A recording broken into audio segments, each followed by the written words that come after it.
We're talking about, do men or women have it easier in dating?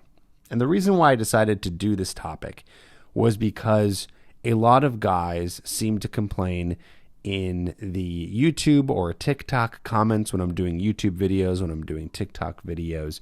They say that it's so unfair. Women have it easier, or it's so frustrating. Why do guys have to put in all the work? Why do we have to do all of the things? Why am I sitting here listening to a podcast, having to sit here and learn what to do? Are women doing that? Why aren't they doing that?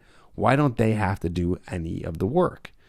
And so I want to go into some of those topics. I want to answer a bunch of those questions that I just asked there. And I want to dive into understanding who does have it harder, or I should say who even has it easier, either way, men or women, when it comes to dating. Well, it depends how you look at it. It depends how you're looking at this situation. So what I've learned from all the coaching I've done in the past 10 years, and what I've learned from all the female dating coaches, I don't mean dating coaches who are female, but I mean coaches for women. And what I've learned from them and what I've seen, it looks like we all have the different issues that we're dealing with. So it's hard to give a concrete, it's easier for this person. Maybe by the end of this discussion, I'll do it just for the hell of it. But what I have seen, not what I believe, what I've actually seen is that the struggles are pretty equivalent, but they just lie in a different part of the sequence in dating. So for example, or I should say even the main example, is the approach. The initial approach, whether that's online or it's in person, that initial approach is 100% harder for the man. I'll argue that to the day I die. I don't care, what the woman says when she's getting approached or if she feels shy.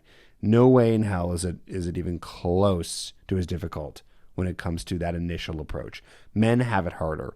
We have to put more volume in terms of doing lots of approaches. We have to do lots of swiping. Definitely in the very beginning, men have it much harder. Women can literally sit back and just let it all happen to them. Let the approaches happen. Let the matches come in, right? It is definitely the situation in terms of the courtship process that the man has to do the approaching, and there's a lot of hard stuff in there, like the fear of rejection, or even just getting rejected. Both suck. Having the fear of rejection and getting rejected, it doesn't feel too good. So it is much, much harder in that beginning stage. Women don't have to put up with as much rejection, and they don't even come close to even seeing as much rejection in their life in the dating realm as much as men do. So that for sure is where it's harder, right in that beginning stage. Now, here's a little note to this beginning stage. If you are not an attractive woman, you might not get approached as much. You might not get swiped on as much. However, it seems to be that there still is this imbalance. Like even women who are not your typical attractive woman will still get a lot of swipes. Whereas a guy who is not a typical attractive guy, he will still have a very hard time getting that initial one. So yes, it proposes a little bit of a challenge because you don't have much control. So I'm talking about for the women. They don't have much control in the beginning part. So they kind of have to let it happen to them. But what ends up happening is most women will get approached anyways, even if they're, not that typical attractive kind of woman. So again, I guess this is another argument towards the fact that in the very beginning, men have it a lot harder. Now, what ends up happening is it starts to change a little bit. There starts to be a different situation when relationships come into play. Most women are looking for a relationship.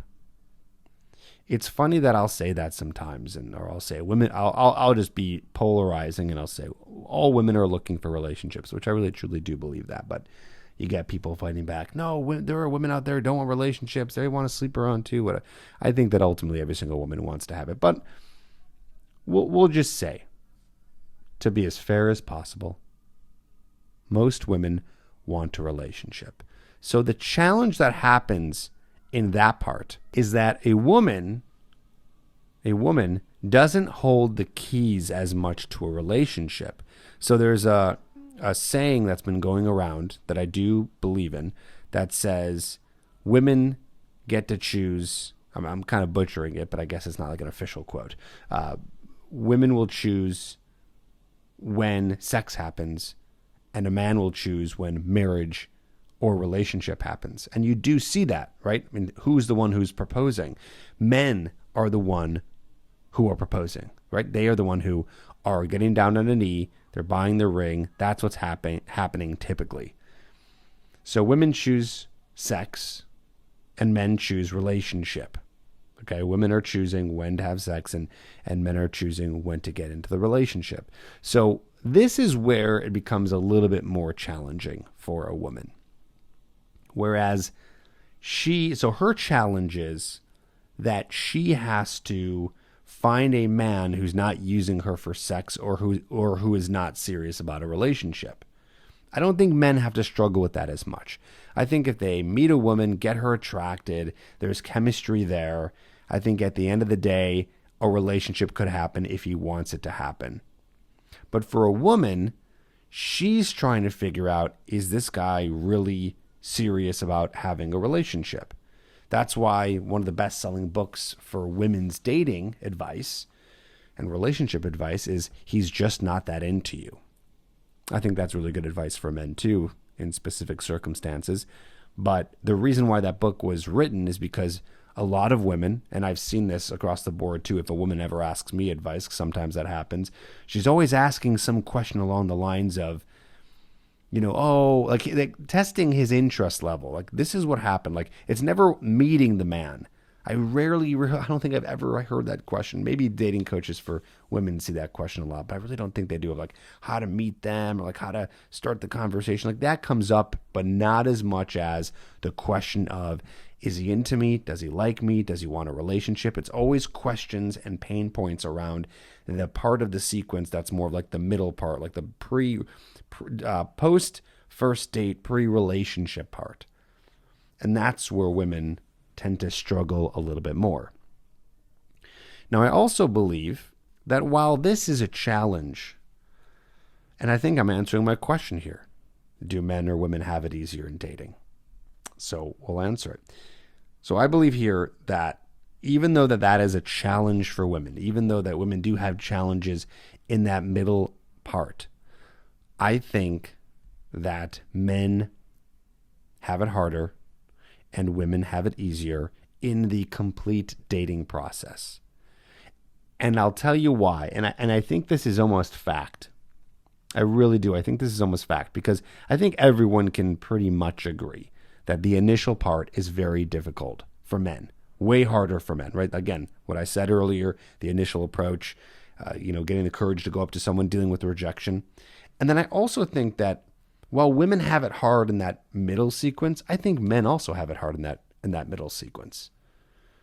I think they do. I think they do have it hard in that part where they're trying to get into a relationship. Maybe not as much as women, but they still have those struggles. Keeping a woman interested, getting to the point where there is a connection and it can lead to a relationship. It's not like once you approach a woman or go on a couple dates, game over. Of course not. So it's like they're dealing with this massive challenge in the beginning and still some medium challenges after they go on 2, 3, 4 dates. And so let's weigh that and compare that to women who have it pretty easy in the beginning. And then, yes, they have it very difficult at that one point of getting into the relationship. If we were to add that all up and quantify it, I think that men have it harder because they have more challenges. They have a lot more challenges. Another thing too, I should add in, I think maybe this goes with the beginning part of dating. Men don't have a lot of resources to make themselves look more physically attractive quick. For a man to look physically attractive, it takes a lot of work, right? So you got grooming. Maybe, they're balding. Maybe they're short. Maybe there's something about them that women constantly say that they're not interested in, which, by the way, no disses to my short or bald folk out there. It is very, very, very possible for you to meet lots and lots of women. But, of course, you are going through that struggle. And for women, they have this wonderful thing called makeup that helps them. Now, listen, I'm not against that. I don't think that women shouldn't wear makeup.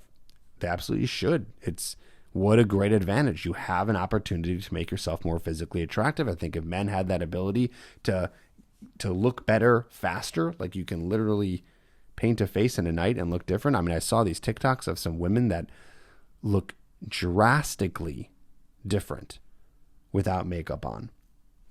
And it obviously helps. So that's helping your initial cause too. Now, it's very possible that when the makeup comes off, maybe the guy realizes, okay, she's not that physically attractive and maybe it doesn't work out anymore. But I don't know. I don't really have any specific circumstances nor have I really heard that before. So women have that easier too. For a man, if he wants to become more physically attractive, he does not have makeup. He can do the best he can with grooming. He can do the best he can with style. He can go to the gym and lose weight or gain weight. But those things take a lot of time. Now, I will say this. So continuing this kind of debate here, women don't look at a man's looks as much as a man does. What that means is, while yes, a woman is looking towards a man's looks and seeing if he's physically attractive, it weighs heavier for a man. Men are more attracted to the visual portion. Women are more attracted to the behavior portion. So that gives men a little bit of a leg up there and balances that out just a little bit, where if they're not the most physically attractive guy, they can use behavioral techniques. This is what I teach in my coaching program, by the way. This is what I teach in my Hooked program, my video course. Right? So they can use behavioral techniques to be able to attract a woman. A woman, while behavior definitely matters and is something that a man is going to be attracted to, a man is never going to go over to a woman because he thinks she looks smart or looks funny or looks easygoing. He's going over there because of physicality, right? So it makes sense why a woman would be wearing makeup. She knows that a woman or a man is only going to approach her if she looks great. That's not the reason they put on makeup, but it's definitely one of them, right? So they want to look more attractive to guys. So in that case, I don't know, maybe that evens out a little bit. I'm not sure. But if I had to wrap this all up and still sum it all up, even debating looks versus behavior, I still think men have it harder. Now, why did I decide to do this podcast? What was the deal with this? I mean, just to sit here and complain, men have it so much harder than women. Women have it easier. No, that's not the purpose. And I know a lot of guys, say that, like I said earlier, on the comments on TikTok and YouTube, women have it easier. I agree. I do agree. I don't think it's a drastic, huge amount, but I do think that women do have it easier. So I guess my overall point is to say to those people, all right, cool. Now what? Because I know a lot of people say that in this super negative, red pilly, black pilly tone of like, well, women have it easier. Why do we got to all do it? Well, this is life. I don't know. This is the reality. Why do we have to eat 3 times a day? Why do we have to, it's annoying. If you're drinking a lot of water to be healthy, you got to pee a lot. That's annoying. I don't know. This is life. Like this is just the reality of how it is. So we can sit here and we can complain, right? We can just sit here and we can complain and we can say, oh, women have it easy. Okay, well then don't play the game. I don't have to tell that person. I know that's not you though, by the way, because the guys who listen to this podcast, you who's listening right now, I know that you are interested in women. You want to meet women. You want to have an awesome dating life. Well, yeah, that's great. That's fantastic. And for everyone out there, just understand that anything that you want to work on and get good results in and have an awesome life, you're going to have to put work in. There's a famous quote. I believe it was from the Buddha. I just looked it up here because I was about to say Nietzsche, but that was definitely not Nietzsche. I'm glad I checked. Buddha said that life is suffering. Now, I don't mean to bring you down, but life is suffering. What does that mean? I mean, I believe that means that we are constantly fighting the battle of negative emotions, and we are trying to be happy. We're trying to be content, right? It's like when we're hungry, we feel stomach pains. When we have to go to the bathroom, we feel, again, stomach pains. When we don't have a lot of sleep, we feel tired. I mean, so you got to sleep. Like, there's things you got to do to constantly take away the suffering. That's a little bit more of a pessimistic attitude. I don't like to say it, but I think what I like to take out of that quote, life is suffering, I like to take the idea of life is hard, but sack up and deal with it. Yeah, life is hard. I think that if we have an awareness around the fact that life is hard, I think this is the optimistic point, because I'm a very optimistic person. I like to be positive because I think that's the better way to live life. So in this case, if we look at the way we look at life and say, life is challenging, life is hard, it takes work. I think being in that awareness, being in that conscious headspace of life is challenging, life is hard, it reminds us that things don't come easy, so we don't get disappointed as fast. I think that we live in a society where things happen so fast now. It's like we expect fast results. I think that's messing with our heads.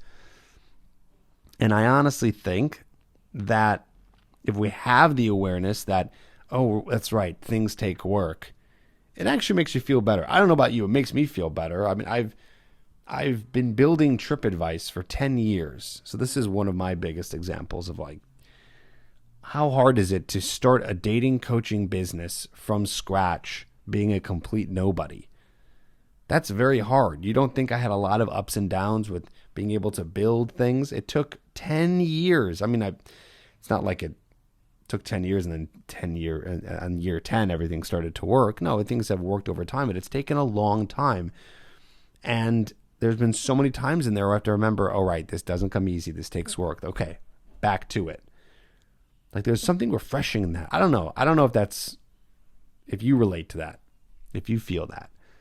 I'm like, okay, if I remember that it takes work, then that helps me be a little bit more patient. So related back to today's topic, yeah, guys, it's not easy out there. But here's the thing. Here's also the beautiful part about life is suffering, that quote, and the fact that it's hard to accomplish things that we want. You know what it does? It builds your self-esteem and it makes life better. When you're accomplishing goals, when you're doing things, when you're trying to go after anything that you're trying to achieve, the journey makes life better. Like, it makes life taste sweeter. I'm telling you right now, if you were born rich and handsome and never had to work a day in your life and never had to do anything to talk to a girl and they just came to you, yeah, it would be pretty awesome. Life would be pretty easy. But I just have a feeling that that person is actually screwed. Like, their life is like kind of fucked in the sense where, yeah, they have all the money in the world. They can do whatever they want, get whatever they want, have any woman they want. Sounds great. But where in that is your self-esteem being built when everything is just handed over to you? And where's the excitement anymore? If everything is just there and there's nothing to achieve and you just have it all, you're living a very shallow life. I don't mean superficial. I just mean there's no depth to it, in the sense where like you don't have to do anything. It's like this, almost like it's like neutral. It's like you're just coasting along. Because think about the yin yang for a second. We're really getting Buddhist here. The yin yang, right? The balance. It's like, what is black if there is no white? What is white if there is no black? What is what is light if there is no darkness? You need that comparison in order to appreciate and feel good and feel happiness. Now, of course, you can go the full Buddhist route and not care about anything and just meditate all day, but I don't think that's practical. And I don't think most people are going to do that. So you're here in this life doing this thing, and it's going to take work, but the rewards are awesome. You feel so much better after achieving it than it just being handed to you.